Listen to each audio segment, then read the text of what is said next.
Hello, I'm Sasha and this is the first of a series of videos I'll be posting on YouTube and elsewhere.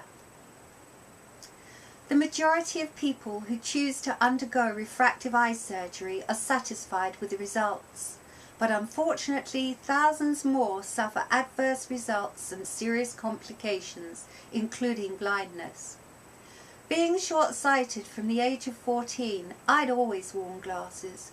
Never a problem, they suited me, and occasionally I'd wear contact lenses for parties, etc. I'd always said I wouldn't have laser eye surgery because I was scared. However, last year a close friend was considering it, so I thought, why not, for the sake of convenience, and it would surely save money in the long run. Forgetting why I'd been scared. It wasn't that I was scared of the operation, but of a possible bad outcome. On the 18th of February 2011, I made the biggest mistake of my life and allowed Dr Wilbert Hoe, a surgeon employed by Optimax UK, to perform LASIK wavefront on my eyes. He assured me there was no risk, and that was the day my life was ruined. Not only have I been left significantly overcorrected, but I've also lost my previously perfect and unaided near vision. I'm now unable to see anything within approximately 2 meters without reading glasses, or perform simple tasks such as washing the dishes or peeling a potato, for which I did not need glasses prior to surgery. Nor did I need glasses to read. I do now. And if that weren't bad enough, I have debilitating side effects, which include dry eyes, photophobia, loss of contrast sensitivity, a lack of depth perception, especially in low light, a reduction in visual sharpness, eye sensitivity, and one of the worst for me, starburst effects from lights, which makes driving at night very dangerous. There's a link below where you can see for yourself why starbursts are such a problem for drivers. By the way, many people who consider themselves satisfied with the results of their eye surgery also experience some of these side effects. Having realised within just a few weeks following surgery that there was a problem with my eyes, appreciating the power of the internet, I bought the domain name optimaxruinedmylife.co.uk. Very quickly, this caught the attention of Russell Ambrose, owner of Optimax UK. He invited me to meet with him to discuss my problems, even offering to visit me at home. One meeting turned into 4, spanning 6.5 hours across 4 months. Unknown to Russell at the time, I recorded all our meetings and those I had with his staff. My first question to Russell was to ask if he took responsibility for what had happened to me. Listen carefully. Well, I suppose I've got to start off and say I'm sorry you're problem. Well, do you take responsibility for what's happened? I'll take responsibility for everything. Fine. I'm not trying to run away from it. Okay. And if I've done you any harm. He told me it was rare for Optimax to have even one problem patient a year like me. I disagreed. Via a number of forums, I'd already been in contact with numerous people who'd had their eyes damaged at Optimax, many paid off to keep quiet, with retreatment at Moorfields and elsewhere. An Optimax whistleblower recently gave me information concerning a patient left with glaucoma as a result of negligent post-op care. The whistleblower told me this patient was paid a huge amount of compensation, some of it rumoured to have been in the form of property. In return, the patient had to sign a confidentiality agreement, better known as a gagging order. The patient's name is Tom Sargent, and I've spoken with him. He was very surprised to hear from me, and whilst he couldn't provide any details of his settlements because of the gagging order, he did tell me how he used to walk up and down Finchley Road outside Optimax head office wearing dark glasses with a white stick and a billboard declaiming Optimax, until finally Russell Ambrose gave in and settled with him. But no matter how much he was paid, as a result of glaucoma, Tom Sargent now lives every day in fear of going blind. For the past year, I've suffered with clinical depression and was recently diagnosed with post-traumatic stress disorder. And believe me, contrary to what Russell said, I'm one of many. But I'll talk about that another time. I've spent the last year obsessively researching everything I could find out about this industry, and it's not good news. I've met with some of the most eminent eye surgeons in the UK and discussed their concerns regarding high street clinics run by greedy businessmen like Russell Ambrose. This led me to launch a campaign for government legislation earlier this year. I contacted the press and a number of television companies who were all very eager to feature my story.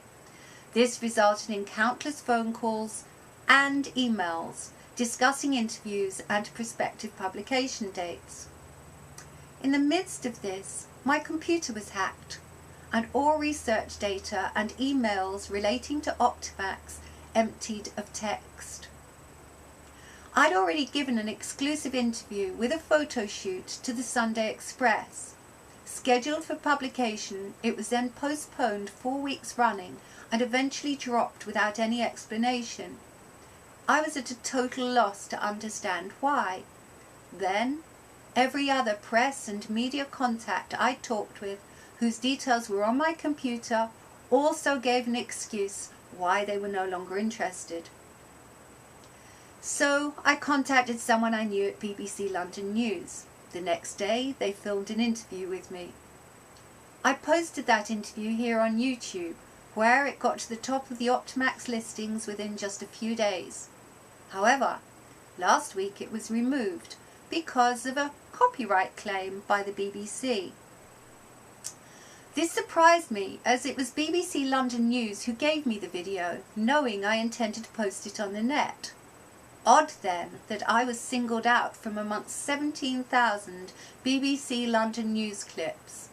Oh, did I mention, Optimax has a very big and a very expensive advertising contract with Google.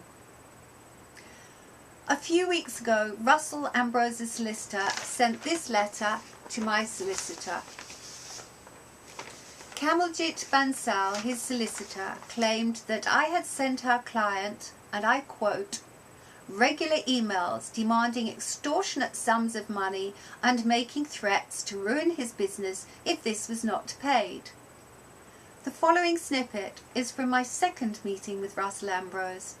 As you will hear, Russell clearly states his wish not to involve my solicitor, asking me to make a claim which he would put forward to his insurance company, which he owns, by the way. Well, what are your eyes worth? Tell me what your eyes are worth. This is what I'm prepared. Of course it is, because my eyes have been irreparably damaged. No matter what I have done at Moulsdale, I'm not going to get the acuity of vision that I had. I may end up having to wear glasses or both, which, you know, I suppose we've covered all this.